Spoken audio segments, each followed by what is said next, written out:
Last time, we ended up with Goku sealing away Piccolo Jr. and going back to King's Castle with his family, as they are basically in a time of peace right now. But with Goku's personality being how it is in this timeline, he isn't going to stop training intensely just because it's a time of peace. He's got to ensure he's still the strongest in his timeline somehow. Yuri would still train with him too when she isn't taking care of Shalji, which, once he gets old enough, they both would start to train their son as well. At the end of the 2-year time skip, Goku's power would have risen to about 742, assuming he gets a similar boost to what he did in the anime during his time skip. As for Yuri, she would train harder to catch up with Goku, since she was behind from the time she was pregnant, which, from this intense training and trying to catch up, it would bring her power to about 728. As for their son Shalji, let's put his power at about 73. There isn't much to base his power on, as Gohan, when not enraged, had a power of 1 at this time, but he was also never trained. Since he's only 4 years old, I made him around 1/10 as strong as his parents. That's just my best guess on coming up with a power level. Thankfully, after the Frieza saga in the future, I'll be done with giving power levels. Anyway, one day as they're all taking a break from training together, a mysterious warrior arrives on Earth. When Raditz lands, he'd still curse his brother Kakarot for the inhabitants of this planet still being alive. Regardless, the first person he sees is the farmer, which is quickly killed by Raditz. Afterwards, once he starts to scan for power levels with his scouter, he would only find 2 high power levels, since all the heroes are dead at this point in time. So, he flies towards where he got the reading, which since Goku and his family are distracted, they wouldn't sense the energy coming towards them. When he lands and starts talking about someone called Kakarot, they wouldn't have any idea what he's talking about. However, they wouldn't be as surprised about someone having a tail, as Goku and Shalji would both have one at this point, though they would be confused why the stranger has a tail as well. Anyway, once he asks who Raditz is, he still asks if he ever hit his head, and Goku would confirm he does have a scar on his head, but he doesn't remember what happened to cause him to get it. From there, Raditz would tell him that he isn't an Earthling, he is part of the Saiyan race, and that he is his brother, Raditz.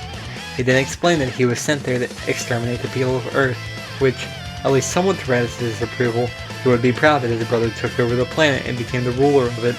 Also, Raditz's revelation about the moon wouldn't be too surprising, since Goku and Shalji have their tails and would have been told by Yurine what happens to them.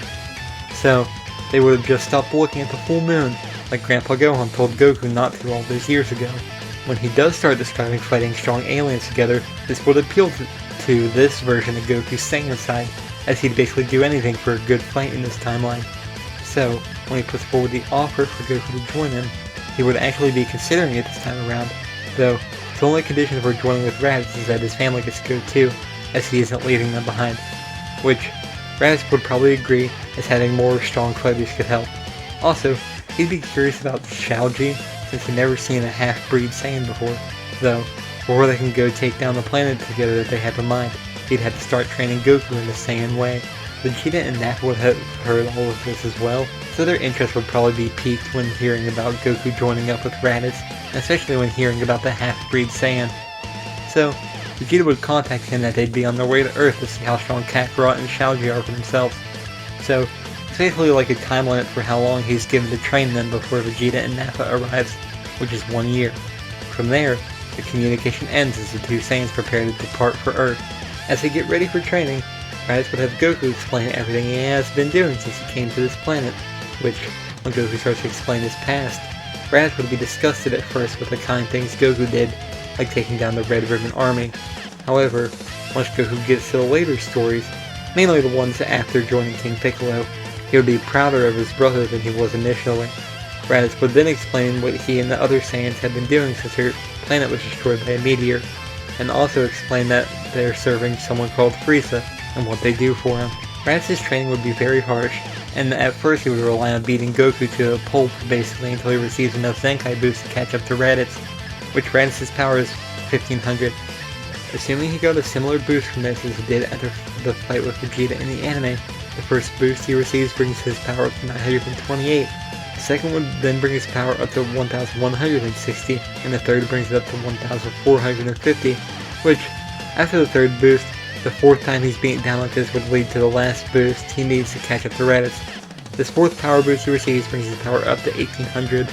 Raditz would have been training Shalji the same way, so Assuming that he also received 4 power boosts like this, the first would bring him up to 97, and the second brings him up to 129, the third brings him to 172, and finally the fourth brings his power up to 230. As for Urine, since she doesn't get these boosts, she would have just been sparring with Raditz in the time it takes for them to get beat down like this and heal. So, after the time it takes for them to get these 4 boosts, her power went up to about 970.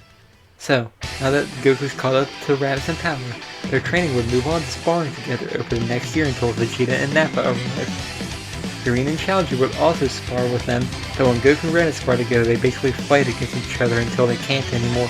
So, after finishing fighting they would have to rest for a while. Though they would be bonding during this time to keep fighting each other. So, the longer time goes on, the more the two brothers get closer to each other. Eventually, Raditz would suggest Goku start going by the name Kakarot, since he isn't an Earthling and shouldn't use his Earth name anymore. I think Goku would eventually agree to this, as he would start considering himself a Saiyan. From here on, I'm going to refer to Goku as Kakarot. As for Chaoji, there's times Raditz would train with him since he was curious to see the potential of a half-breed Saiyan. So, from this training he would also start to bond with his nephew as well over the next year. By the time Vegeta and Nappa arrived, everyone would have gotten exponentially stronger. I'm going to give them a boost like what Goku got from training with King Kai. Even though they aren't training with him, there being multiple fighters training together and training intensely, it would add up to a similar power boost. Which in the anime, Goku went from a power of 416 to over 9,000 to about a 22 times boost in his power. So, from this training, Kakarot's power would go up to above Vegeta's, since 1,800 times 22 is 39,600. Raditz's would become 33,000 and Chaoji's would become 5,100. As for Urine, even though she's a human, assuming she gets the same power boost, her power would go up to 21,400, which these numbers might sound outlandish, but we had to take into consideration that Kakarot, Raditz, and Chaoji would be getting Zenkai boosts throughout this training, since they would still be fighting until they can't anymore and have to rest. To justify Urine getting the same boost in power, I'll say she kept training intensely while the others had to recover so that she wouldn't fall behind. Over this time, both Kakarot and Chaoji would have also started learning to act more Saiyan-like. This means they would have become more arrogant, brutal, and harsh. Though, in the anime, Urine's personality included her being remorseful to some extent, so this personality trait carried down to Chaoji, and he can show some remorse for what he did, which, once Raditz finds out about this, he's going to start working on getting the boy to get over it. Though, by the time Nappa and Vegeta arrived, it wouldn't have been long enough for him to get over that personality trait. Urine probably would have gotten over this personality trait long ago when she was training under King Piccolo.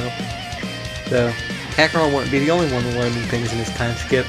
Kakarot would have also taught Raditz some of the things he learned, the main one being how to sense ki, so that he would no longer have to rely on using his scouter.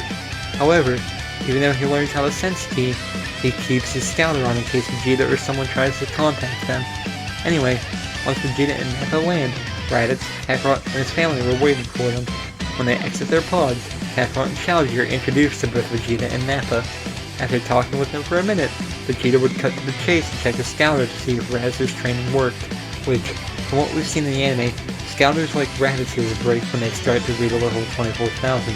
However, they would have suppressed their powers, so Raditz's would read as 15,400, Kakarot's as 18,500, Chaoji's as 2,400, and Urine's as 10,000, which, once reading Kakarot's power, Vegeta would doubt this counter read accurately, as there's no way this low-class Saiyan is stronger than he is.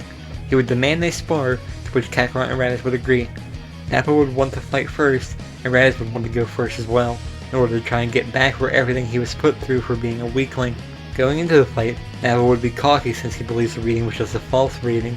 However, once he starts to try and hit Raditz, none of his hits would land as he would be dodging them all. Even once Nappa powers up to his full power of 7,500, he can't land a hit on Raditz. From there, Raditz would just start to pummel Nappa, and the brute couldn't do anything about it. This fight would basically go on until Nappa wouldn't be able to continue fighting. During that fight, Raditz wouldn't have needed to go to his full power, so when Vegeta comes to fight Raditz after Nappa can't, he's cocky he'll beat Raditz easily. Once the fight starts, Raditz doesn't power up yet, and they're almost going blow for blow when he's suppressed, though he's a little behind in power. So, as the fight drags on, he powers up slowly until he matches Vegeta's level, so they are going blow for blow evenly. Then after a while of that he would start to power up to his full power, and Vegeta being Vegeta would let him. However, He would be shocked once he starts reading Raditz's power on his scouter, though once the reading reaches about 24,000 the scouter explodes, but Raditz was still powering up at that point. After he finishes powering up, Vegeta still tries to brush it off as a false reading. The thought quickly flies out the window, especially once he starts getting pummeled by Raditz pretty fast. He wouldn't even get a second to throw in a punch, but even if he did, Raditz would be able to easily dodge it.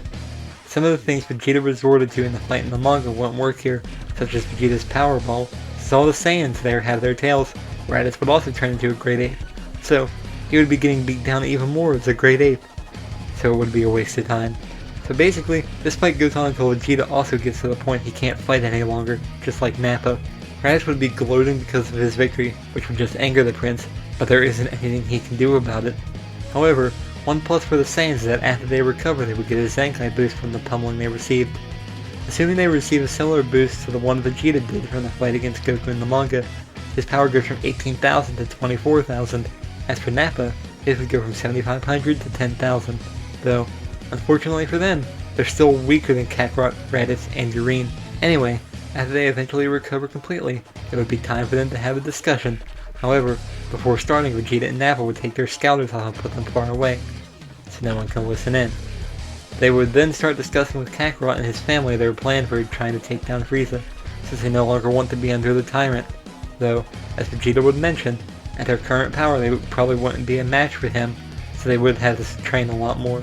So, they won't try to overthrow him right away, but they will start planning for their insurrection. Which, this brings us to the end of this part, as they start to plan their rebellion against Frieza. Will they be able to get strong enough to overthrow the tyrant, or will Frieza be able to put them down no matter how strong they might get?